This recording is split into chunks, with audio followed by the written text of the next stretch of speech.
Selamat malam semuanya, kita mulai aja. Quality Club Online. Terima kasih telah hadir di acara kita ya, Quality Club Online setiap hari Kamis malam.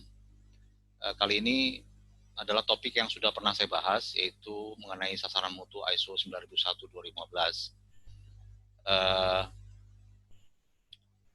Saya kira sasaran mutu ini, kalau itu bahasa dari istilah ISO, tapi kalau kita gunakan bahasa-bahasa yang lain yang umum, orang bilang namanya target, atau bisa juga disebut sebagai KPI, ya, Key Performance Index. Banyak sekali ya. Jadi dari beberapa pertanyaan yang saya kumpul, itu ada satu pertanyaannya, ya, apa perbedaan antara KPI dengan sasaran mutu. Ya, sebenarnya tidak ada perbedaan. Jadi ini sasaran mutu, kita akan bahas ya mengenai sasaran mutu ISO 9001-2015. Sekali lagi, jadi ini bukan training atau apa, jadi ini diskusi online. Jadi kalau nanti saya dalam presentasi ada pertanyaan, silahkan langsung dipotong saja. Ya. Materi ini bisa di-download di qualityclub.com, blogspot ya, kalau nggak salah, di dokumen nomor 112 ya, di belakang juga ada informasinya. Yang belum download, nanti silahkan habis ini bisa download, karena ada beberapa contoh-contoh format ya untuk menyusun sasaran mutu ini. Oke, kita mulai ya. ISO 9001-2015 itu mensyaratkan bahwa kita harus menetapkan sasaran mutu, atau perusahaan wajib menetapkan sasaran mutu pada tingkatan dan fungsi yang relevan. Ya. Ini sasaran mutu itu atau target itu ditetapkan pada tingkatan dan fungsi yang relevan. Ya. Tingkatan itu maksudnya adalah tingkatan manajer, supervisor, atau operator, dan fungsi itu maksudnya adalah fungsi marketing, fungsi produksi, fungsi planning, ya, procurement atau purchasing, dan seterusnya. Jadi ada tingkatan dan fungsi yang relevan. Seberapa dalam tingkatannya itu nanti ditentukan oleh perusahaan masing-masing. Ya. Tergantung dari ruang lingkupnya, begitu juga ada fungsinya. Sasaran mutu harus mengacu kepada kebijakan mutu. Jadi setelah kita membuat kebijakan mutu, ya, baru kita nanti dasar daripada apa ya, acuannya kita membuat sasaran mutu adalah kebijakan mutu. Ya. Sasaran mutu juga harus terukur. Ya. Kemudian dalam pembuatan sasaran mutu harus mempertimbangkan persyaratan yang berlaku, kemudian relevan terhadap kesesuaian produk dan jasa, dan sasaran mutu harus dimonitor, dikomunikasikan, dan diupdate secara berkala. Ini dia persyaratan ISO 9001-2015, sasaran mutu. Ya, sasaran harus menetapkan apa yang dikerjakan. Ya, jadi seringkali orang bertanya apakah harus mengacu kepada SMART. Ya, mungkin pernah dengar ya SMART ya. SMART itu adalah spesifik, kemudian M-nya itu adalah measurable, kemudian A-nya itu adalah achievable, R-nya itu adalah relevan, dan T-nya itu adalah time frame. Kalimat itu tidak ada di standar. Yang ada di standar adalah sasaran mutu itu harus menetapkan apa yang dikerjakan, kemudian sumber daya apa yang diperlukan, siapa yang bertanggung jawab, maksudnya PIC-nya siapa, kapan akan selesai, dan bagaimana hasil akan dievaluasi. Itu yang muncul dalam sasaran. Ini contoh ya. Ini adalah satu contoh kebijakan mutu saya buatkan. Ya, perusahaan selalu berupaya meningkatkan kualitas layanan kepada pelanggan, mudah, cepat, tepat, dan berkualitas melalui perbaikan kinerja yang berkesinambungan dan senantiasa mematuhi peraturan undang-undang berlaku. Perbaikan kinerja kami wujudkan dengan mengadopsi sistem manajemen internasional ISO 9001-2015. Oke, sebentar ya.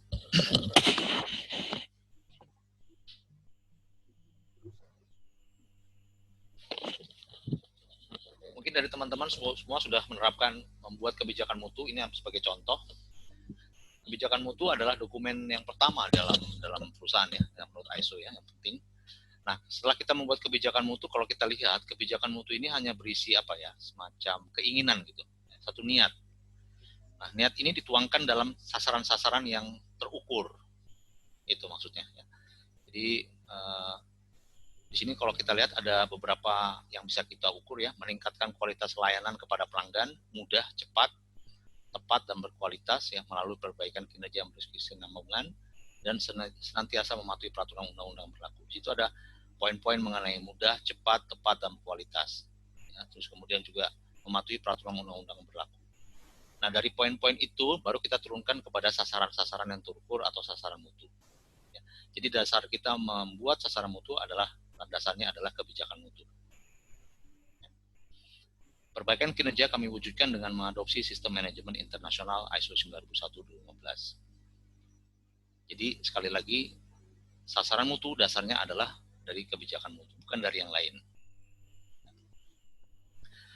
Saya agak sedikit keluar konteks ya. Dalam membuat kebijakan mutu itu hendaknya, saran saya itu sebaiknya muncul ya standar ini nih, tulisan ISO 9001-2015. Kalau nanti menerapkan ISO 14000 dimunculkan, ISO 45001 dimunculkan. Jadi seringkali saya lihat kebijakan mutu itu tidak muncul kalimat ISO-nya itu, sebab saya nggak tahu kenapa ya. Bagusnya itu dimunculkan pertama untuk marketing image ya. Jadi orang tahu, oh ini perusahaan ini sudah menerapkan standar internasional. Ya. Jadi coba dilihat lagi kebijakan mutu teman-teman semua. Mungkin kalau belum ada, baiknya dimunculkan ya. Ini kan standar internasional ya, kalau bisa dipamerkan ya, dimunculkan gitu. Sebagai marketing image ya. Baik, itu konteks yang lain ya. Jadi ini kebijakan mutu, kemudian kita tuangkan ke dalam sasaran mutu yang terukur. Ya, ini ada beberapa contoh sasaran mutu. Ya. Ini ada beberapa, ya ini format yang bisa silakan diadopsi kalau memang mau diadopsi. Bentuknya seperti ini. Saya ambil aja contoh learning days ya. Learning days itu adalah jumlah hari, rata-rata jumlah learning days atau hari seluruh karyawan perusahaan. Ya. Formula perhitungannya, ya, learning days sama dengan total learning days seluruh karyawan dibagi total jumlah karyawan kali 100%. Satuannya hari, kemudian target yang terukurnya 3 hari per orang ya jadinya ya. Nah, target yang yang dicapai adalah 3 hari per orang per tahun. Kemudian frekuensi pemantauannya triwulan. Sumber data nanti kita lihat di dalam laporan SDM dan penanggung jawabnya adalah Departemen HRD. Ini salah satu contoh untuk di bagian HR. Mungkin masih banyak lagi yang lain. Ya. Saya coba mau tanya-tanya nih teman-teman, kira-kira ada nggak nih yang membuat sasaran mutu HR-nya dengan jumlah hari training atau learning days di perusahaan? Mungkin ada? Silakan coba ada masukan.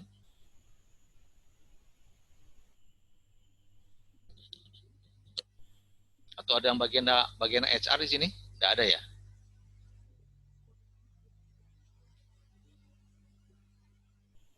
Mungkin ada yang mau memberikan masukan? Oke. Baik. Saya kira mungkin selain learning days, apalagi di bagian HR ini, contoh sasaran mutu yang teman-teman juga terapkan. Mungkin ada juga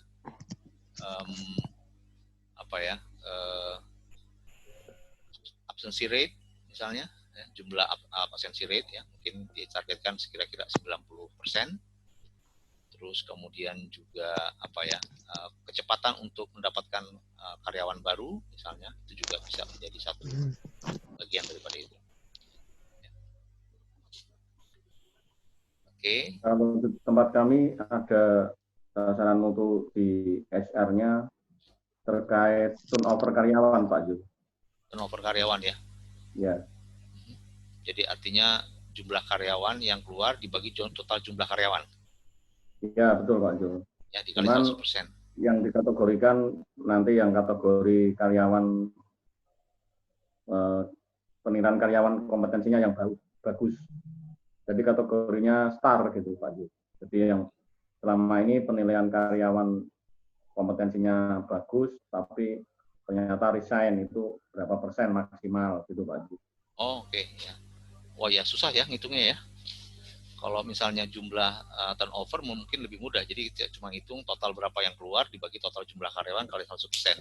Tapi itu kan tidak mempertimbangkan orang yang kompeten apa tidak gitu ya. Iya Pak Jo. Kalau itu kan berarti umum general ya. Umum ya. Itu. Bagaimana tuh Pak? Itu cara ngitungnya gimana tuh? Ada orang yang kompeten keluar, ada hitungan sendiri atau gimana Pak? Buat saya baru juga itu. Bagus Ya juga ya. kan di tempat kami untuk bagian HR kan mempunyai target pengukuran kompetensi Pak Jul. Pengukuran kompetensi didasarkan pada matrik kompetensi yang telah dibuat HR tentunya.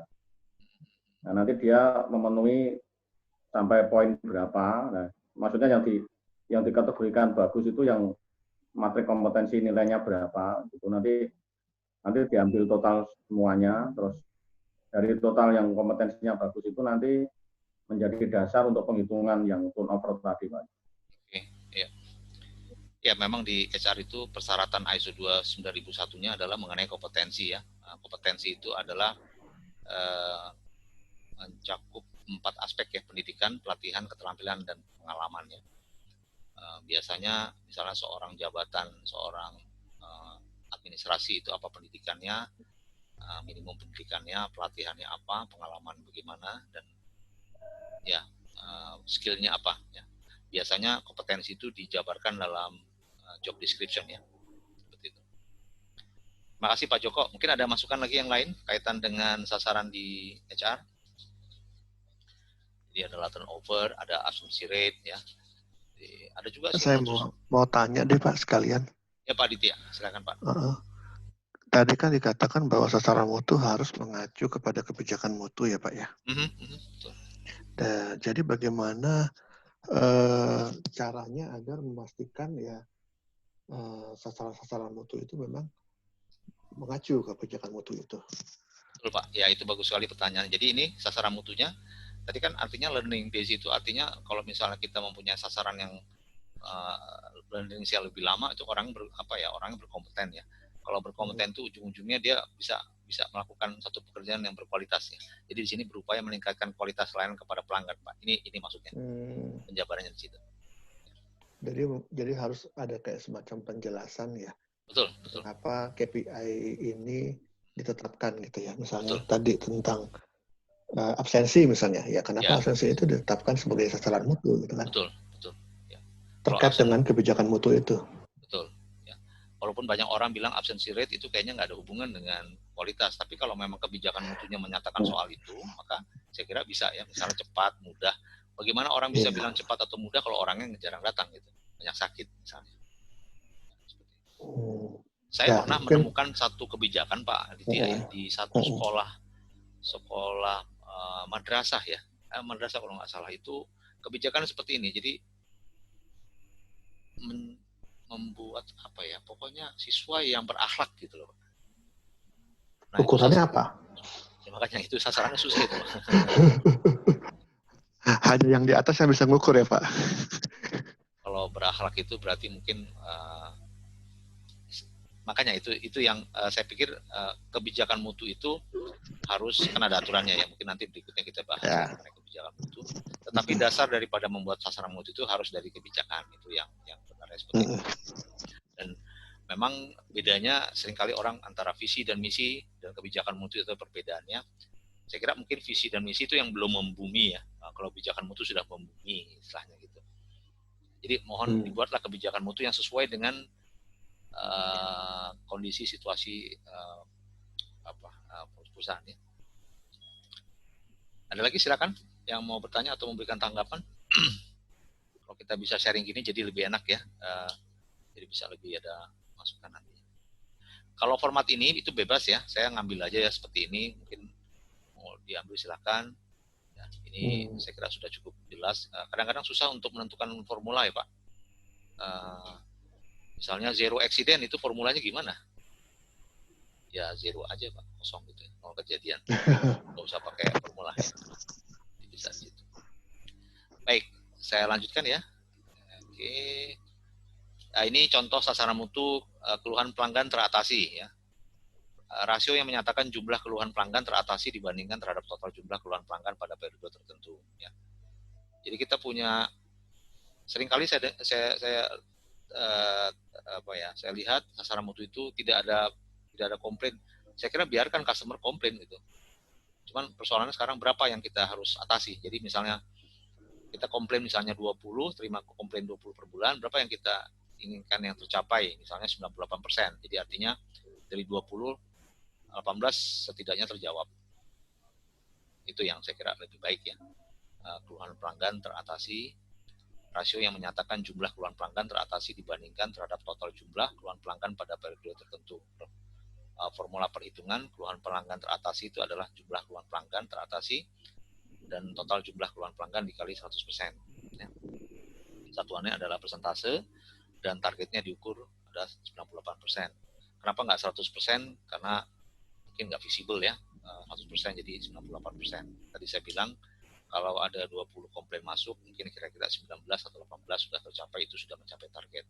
Tapi bukan 20, baru 10 yang teratasi. Ya. Frekuensi pemantauannya setiap 3 bulan, triwulan ya. Sumber data itu data customer service, penanggung jawab, sales, dan marketing. Ini biasanya untuk sales marketing atau customer service. Lagi-lagi tadi kalau misalnya kita itu tadi kaitannya dengan kebijakan mutu, kita bisa lihat nanti kebijakan mutunya. Mungkin memberikan komentar terkait dengan keluhan pelanggan teratasi. Biasanya ini di bagian customer service atau di sales marketing ya. Tadi saya ada muncul pertanyaan, penanggung jawab itu apakah yang bertanggung jawab untuk membuat laporannya atau yang bertanggung jawab dalam memastikan target ini tercapai gitu Pak? Siapa yang bertanggung jawab untuk melakukan ini maksudnya gitu ya Pak ya? Yang ya kan apa yang bertanggung jawab itu tadi saya muncul dua pertanyaan gitu. Apakah tentang penanggung jawab ini adalah pihak yang bertanggung jawab melaporkan sasaran mutu ini atau yang bertanggung jawab untuk memastikan agar sasaran mutu ini tercapai. Jadi yang dua itu, yang penanggung jawab itu yang mana ya? Kalau pengertian saya dalam hal ini misalnya sales marketing ya, dia punya target adalah 98% harus tercapai Pak. Gitu. Harus tercapai ya. Ya, karena di sini kan ada tulisan sumber data customer service. Mungkin itu customer service yang melaporkan gitu ya. Oke. Ya kebetulan mungkin dalam hal ini di perusahaan ini customer service adalah di bawah sales and marketing. Jadi bukan terpisah gitu Karena Pak. kadang-kadang antara yang melaporkan dan bertanggung jawab tuh bisa berbeda, bisa jadi satu gitu kan, satu fungsi gitu. Betul.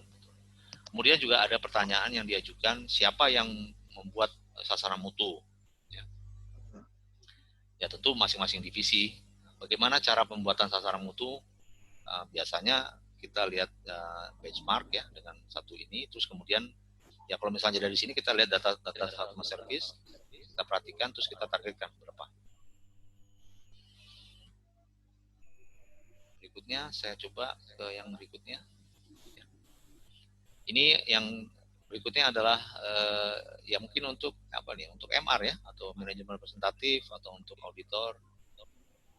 MR jarang sekali ada sasaran mutu, betul nggak? Ada yang punya sasaran mutu untuk MR? Karena dipikir MR itu bukan satu fungsi kali ya, jadi makanya. Menurut saya sih selama itu ada bisnis prosesnya harusnya ada sasaran mutunya ya Pak ya. Mestinya begitu ya. Jadi saya kira tadi ya, sasaran mutu ditetapkan pada tingkatan dan fungsi yang relevan ya. Nah, saya kira relevan apa tidak itu ditentukan oleh perusahaan sendiri, tetapi memang biasanya ini saya kira, nah ini penanggung jawab wakil di bawah ya, wakil manajemen atau manajemen representatif. Sasaran mutu ini adalah penyelesaian temuan audit ya, penyelesaian tidak lanjut temuan audit internal dan eksternal ya. Penyelesaian formula hitungan adalah menyelesaikan temuan audit, yaitu sama dengan penyelesaian tidak lanjut dan jumlah temuan dikali 100%. Satuannya persentase, target terukur 80% dari seluruh temuan terselesaikan. Ya. Kemudian frekuensi pengecekannya adalah triwulan, sumber data dari laporan audit, dan penanggung jawabnya adalah manajemen representatif atau wakil manajemen. Jadi 80% tuh ditargetkan semua terselesaikan, mungkin ada 20% yang sisa ya. Seperti itu ya. Karena mungkin ada juga temuan-temuan yang tidak mungkin bisa ditindaklanjuti barangkali. Silakan kalau ada tanggapan atau masukan terkait dengan temuan audit. Ya. Ini sebagai contoh ya. Jadi nanti Bapak Ibu semuanya bisa membuat sasaran sendiri terkait dengan ininya. Ya, tadi ada masukan berdasarkan bisnis proses. Ada juga yang bertanya ke saya, apakah setiap ada SOP ada sasaran? Saya kira enggak lah ya. Repot juga kalau ada SOP ada sasaran yang kebanyakan nanti. Jadi sasaran mutu Kalau dibuat pengalaman saya sih, ya. Berdasarkan sasaran mutu tadi, kebijakan mutu tadi. Ya kalau pengalaman saya Pak, ya SOP 1-2 SOP itu bisa mengcover satu KPI gitu, atau satu KPI itu bisa di cover oleh beberapa SOP yang saling bersinergi gitu, saling mensupport. Jadi ingat saja tadi yang saya sampaikan bahwa sasaran mutu itu mengacu kepada kebijakan mutu. Poin-poin kebijakan mutu sudah ada poin-poinnya. Kalau masih ternyata sasaran mutunya kurang, berarti direvisi dulu kebijakan mutunya supaya bisa mencakup. Oke, saya lanjutkan. Ini sasaran mutu yang terakhir, ketaatan regulasi ya, ketaatan regulasi. Karena tadi di kebijakan mutunya di atas ada memenuhi peraturan perundang-undangan. Ya. Sasaran mutu ketaatan terhadap regulasi, penjelasannya adalah jumlah peraturan perundang-undangan yang telah dipatuhi dalam kurun waktu tertentu. Ya. Formula perhitungannya, ketaatan terhadap regulasi, jumlah regulasi yang telah ditaati, dibagi dengan total regulasi yang harus ditaati kali 100%. Formula ini semua sama kok. Ya. Total jumlah yang berapa yang harus dipenuhi, bawahnya total dikali 100%. Persentase target terukur harus 100%. Ya. Kalau enggak nanti kita kena sanksi pemerintah. Jadi jangan dikasih 90% atau berapa ya. 100% kita target terukur, yaitu kita hitung frekuensi pemantauannya per semester,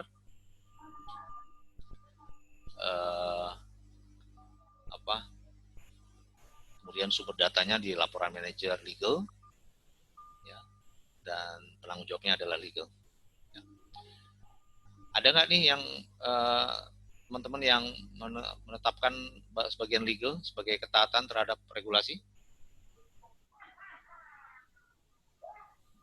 Belum ada, Pak. Belum ada nggak ini ya? Memang di kebijakannya mungkin tidak ada mengenai ketaatan, jadi memang nggak perlu Pak kalau memang tidak ada itu. Iya. Tapi saya kira kalau Bapak mau adopsi harus dirubah dulu kebijakannya, ada peraturan perundang-undangan, baru kita buatkan regulasi. Jadi gitu selalu ya. KKAD ini kebijakan mutu, sasaran mutu, kebijakan mutu, dan sasaran mutu. Oke, ini saya berikan contoh ada 4 ya, mungkin nanti banyak lagi yang bisa dibuat. Tadi ada yang tanya ke saya, Pak, apa sih di sasaran mutu yang cocok untuk maintenance katanya. Wah, itu udah spesifik banget nih, maintenance ya. Mungkin ada yang bisa bantu, maintenance apa? Downtime ya, downtime mesin kali ya. Downtime mesin berapa jam yang diperbolehkan ya. Kemudian bisa downtime mesin, jumlah downtime mesin berapa dikali total jumlah hours-nya kali 100%. Ya. Terus kemudian kalau di bagian produksi apa sasaran mutunya, ya, bagian quality control ya, mungkin reject rate itu juga bisa menjadi satu sasaran. Ya. Bagian keuangan ada nggak yang membuatkan sasaran mutu keuangan, apa kira-kira yang cocok untuk keuangan? Penyelesaian closing Pak Azul. Penyelesaian closing ya. Ya. Dalam apa Pak? Tanggal gitu ya Pak ya? Per Ya, tanggal 15. Betul, tanggal. 15 Juli atau laporan disiapkan gitu ya, laporan ke pajak misalnya. Betul. Ya, seperti itu. Penyelesaian piutang juga bisa Pak. Ya, oke. Kayaknya di tempat Bapak ini ada ya, bagian finance diikutkan ya dalam ISO ya Pak. Memang seharusnya ikut sih, jadi jangan tidak diikutkan. Baiknya begitu. Terus kemudian kalau di warehouse apa ya sasaran mutu yang paling tepat?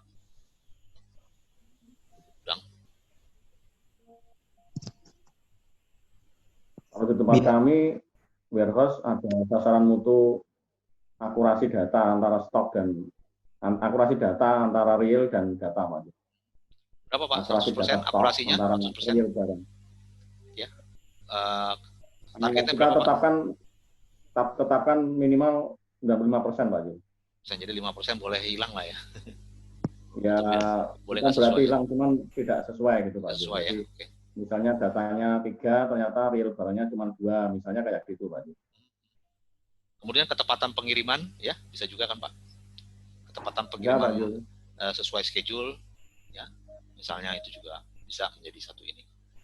Nah, yang susah ini purchasing ya kali ya. purchasing, pembelian itu apa ya yang tepat ya sasarannya purchasing, pembelian. Target cost saving biasanya Pak Zul. Target cost saving. Waduh, kalau misalnya kita banyak order gimana Pak ya? Banyak order itu juga banyak beli barang gitu. Jadi per komoditas dia harus punya target penghematan gitu Pak Zul biasanya. Gitu ya. Supply-nya ditekan terus gitu supaya. Betul Pak Zul, betul. Kalau menurut saya dibalikkan lagi ke tujuan fungsi itu ada apa? Apa tuh Pak? Tujuannya itu yang dibuat target ya. Oke. Ya, apa fungsi purchasing adalah Pengadaan tepat waktu misalnya Pak ya, boleh kan tepat waktu? Iya. Jadi memastikan misalnya kebutuhan material tersedia tepat waktu. Ketepatan pengiriman supplier biasanya tempat saya Pak. KPI. Supplier ya. Pengiriman supplier. Jadi di tempat saya ini Pak Jo, lead time PR to PO Pak. Lead time to PR to PO itu cuma berapa hari gitu Pak ya? Ya, berapa hari lead time-nya, terus PO tuh barang datang berapa lead time-nya, biasanya gitu Pak.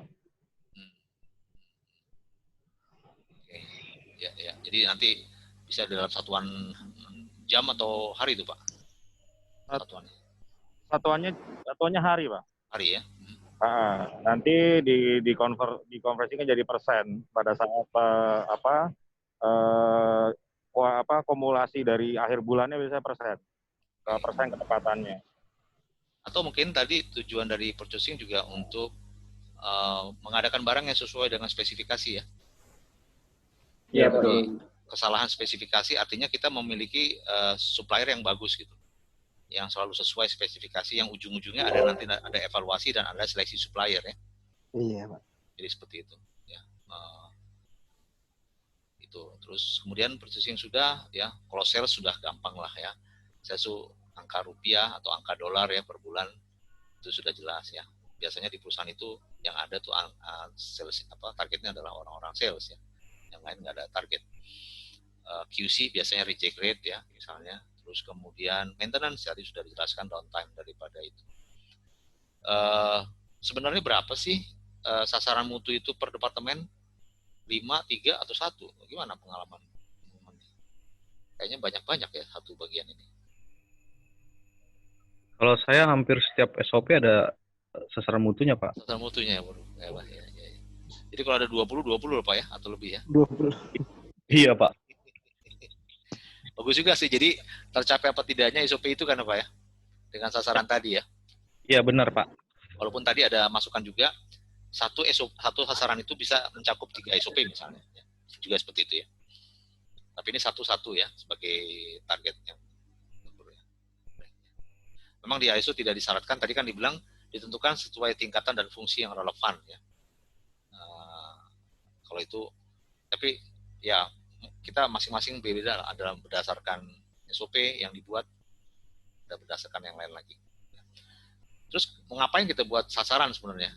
Ya supaya kita punya target ya, punya target yang bisa diukur gitu. Kalau kita nggak punya target, kita juga nggak tahu kita ada di mana sekarang. Oke, berikutnya ini monitoring sasaran mutu. Ya ini yang paling mudah. Tadi ada learning, ada 4 ya. Ada learning days, ada keluhan pelanggan, kemudian ada penyelesaian temuan audit, ada ketaatan regulasi. Ini departemennya yang tadi PIC bertanggung jawab. Ini targetnya 3 hari tadi 98%, 80%, 100 hari. Kemudian nanti kita tadi sesuai dengan itunya, ada yang triwulan, ada yang per bulan, ada yang per semester. Jadi nanti ditentukan di sini. Itu sebagai monitoring ya. Klausul 9 ya kalau nggak salah ya, monitoring 6.2 monitoring sasaran mutu ya, kita harus memonitoring ini. Hanya kita tuliskan di sini misalnya kalau nggak salah lupa tadi, kalau nggak salah yang 3 hari ini setiap 3 bulan berarti Januari, Februari, April, terus kemudian 0, mungkin Agustus dan seterusnya. Ini salah satu bentuk untuk kita monitoring dari sasaran mutu. Ini penting nih auditor nyari yang kayak gini-gini nih ya untuk monitoring sasaran mutu. Lalu pertanyaannya ada juga yang bertanya, bagaimana kalau sasaran tidak tercapai? Ya. Nah, kalau sasaran tidak tercapai itu di dalam ISO kan ada pasal berapa ya? Tindakan koreksi dan pencegahan ya. Jadi kalau kita misalnya tidak tercapai, kita bisa melakukan itu tindakan koreksi pencegahan, apa rencana perbaikannya untuk bisa tercapai. Itu yang pertama ya. Tapi seringkali yang dibuat itu justru sasarannya dirubah gitu. Ya, yang dulu terlalu tinggi jadi mungkin dikurangi supaya tercapai itu. Boleh juga sih. Ya, tapi sebenarnya ISO meminta sasaran tidak tercapai tidak apa-apa, asalkan ada tindakan koreksi dan pencegahan. Itu pertanyaan yang diajukan. Terus kemudian juga ada yang bertanya, bagaimana kalau sasarannya tercapai terus? Kalau sasaran ini kan kita evaluasi nanti pada tinjauan manajemen. Tinjauan manajemen biasanya sekali setahun. Nah itu nanti dievaluasi.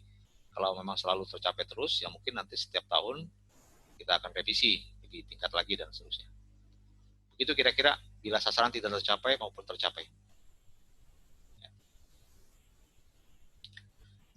Oke. Mungkin ada komentar atau pertanyaan terkait dengan ini, silakan. Baik. Saya ada pertanyaan, boleh Pak sebentar? Silakan. Ya.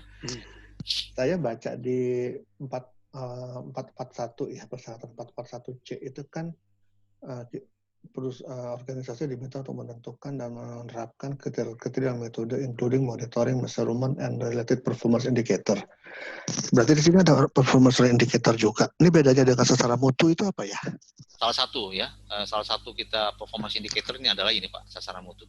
Oh, terus kemudian ya. Audit internal juga salah satu indikator. Jadi indikator itu banyak sekali untuk kita, itu sasaran mutu, tinjauan manajemen juga indikasi. Itu semuanya alat-alat yang mesti diukur ya Pak. Jadi sasaran mutu, audit internal, terus kepuasan pelanggan juga bisa Pak menjadi satu indikasi ya. Terus kemudian apa sih, tinjauan manajemen itu juga indikasi. Jadi kalau Bapak bukan 4 kali Pak ya, 9 ya. Di 9 itu pasalnya. Bukan yang 44. Pasal klausul 441C. 441, oke. Itu yang dimaksud. Itu yang umum ya. Nanti di 9 itu dikatakan bahwa kita harus punya monitoring. Nah, salah satu monitoringnya adalah ini internal audit yang kita monitor. Yang internal audit mungkin dari pencapaian jumlah targetnya, mungkin juga kepuasan pelanggan dari berapa persentase kepuasan pelanggan yang dicapai. Sedikit bertanya Pak. Ya silakan Pak. Kalau misalkan sasaran mutu kan kalau nggak tercapai ada tindakan korektifnya Pak, ataupun diubah targetnya. Nah kalau diubah itu apakah atas persetujuan top manajemen juga Pak? Jadi top manajemen tanda tangan untuk perubahan tersebut?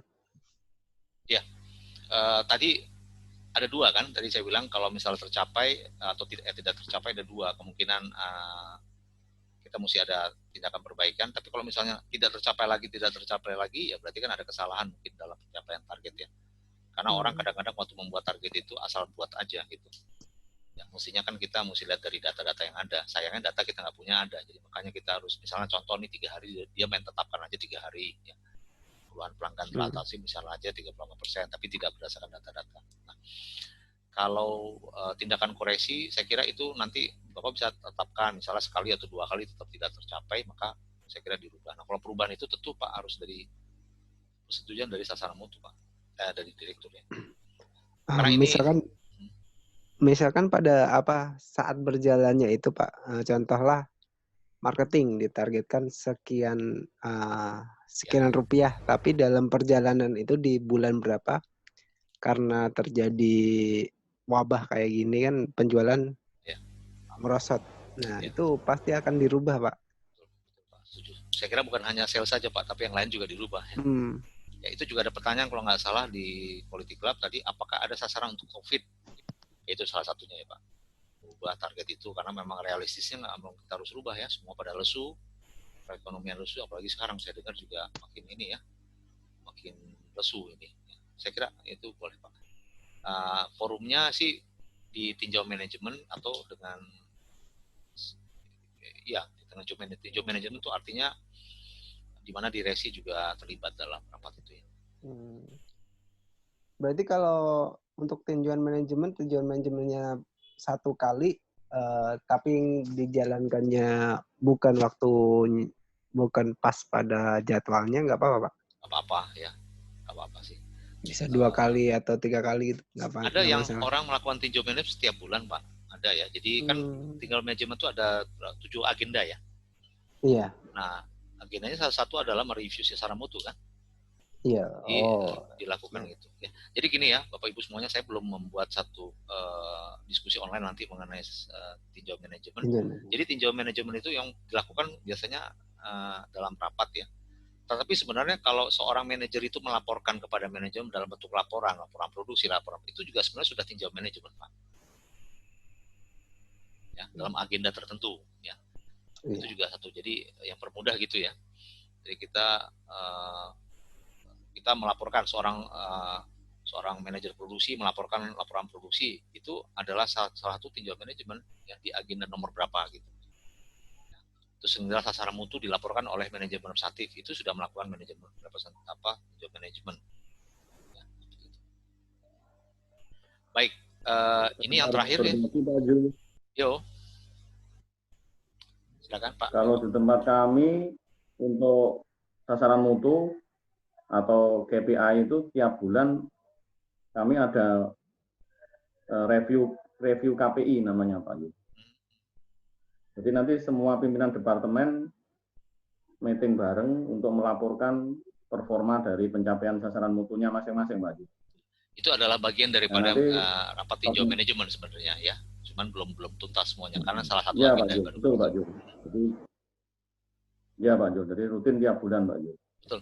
Ya, jadi ada orang yang tiga topik dia melakukan satu bulan, topik yang berikut dan seterusnya. Jadi tidak kaku dia membuatnya. Ada yang orang buat seperti per bulan gitu atau per 3 bulan sesuai dengan agendanya, 7 agenda tadi. Ada juga yang 1 kali dilakukan untuk semua agenda, bisa saja. Mana yang memang bagusnya sih yang sesuai dengan itu ya, tapi lihat kondisinya lah. Kemudian ini ada 11 pertanyaan, ini sudah saya kurangi ya, karena ada sekitar 40 pertanyaan yang masuk. Saya nggak bisa jawab semuanya, tapi ini saya rangkum beberapa yang kelihatannya relevan, hampir sama yang lama ya. Jadi mohon maaf bagi yang bertanya tidak saya munculkan, mungkin nanti di lain kesempatan akan saya jawab. Pertama, sebaiknya sasaran mutu ditetapkan sampai level apa? Tergantung dari kita ya. Saya kira semua level mestinya sampai dengan operator atau dengan staff ya, itu juga mesti ditentukan. Tadi di depan tingkatan dan fungsi yang relevan. ISO bilang relevan, tapi kenyataannya semua relevan itu. Kemudian yang kedua, pada prakteknya sasaran mutu ISO kadang tidak sesuai dengan keinginan dari manajemen secara aktual. Bagaimana cara mensinkronkan sasaran mutu ISO dengan aktual implementasi dan keinginan manajemen yang dinamis agar tidak hanya menjadi lab service atau pelengkap dokumen ISO saja. Kelihatannya pertanyaan ini mungkin membuat sasaran mutu tidak diinformasikan dulu kepada direksi ya.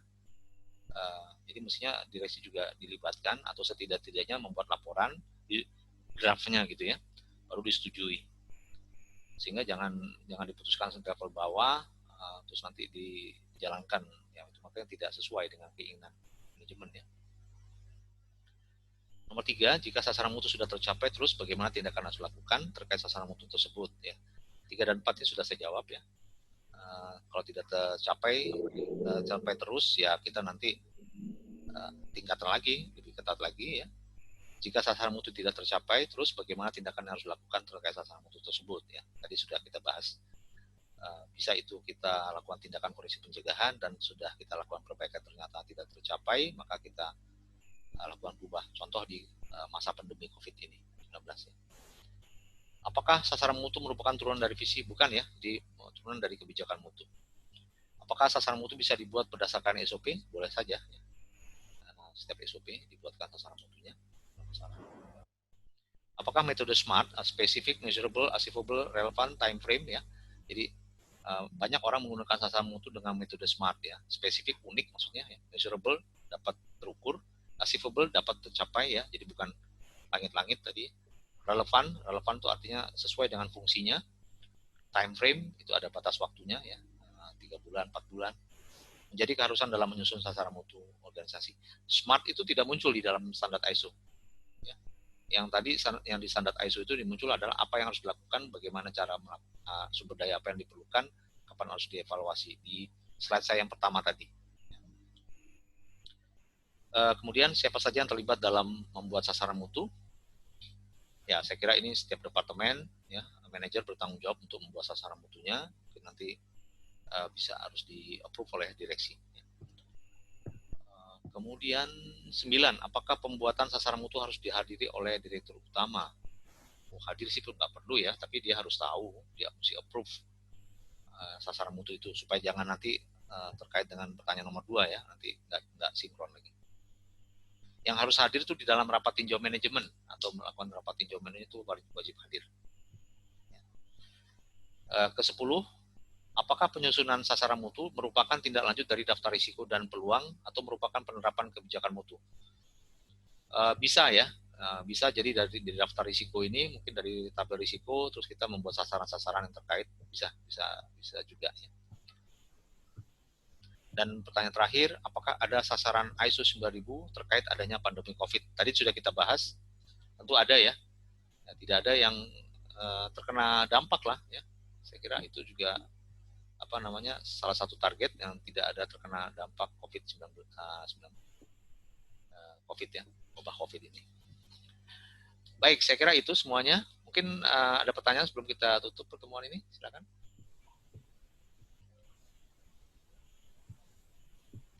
Ini materi presentasi bisa di-download ya di dokumen nomor 112 di Politik Club arsip, blok arsip. Oke, saya kira Pak Zul. Ya, Pak Irawan.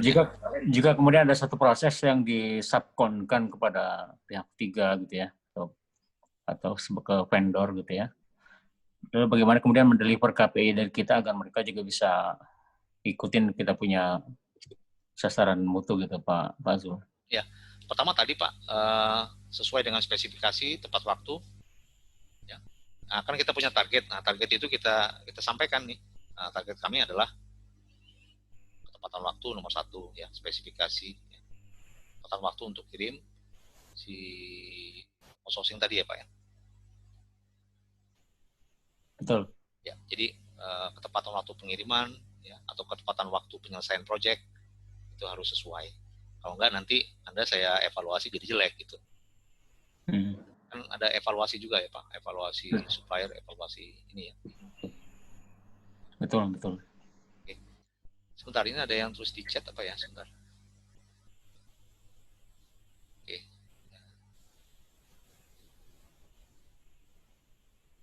Oke.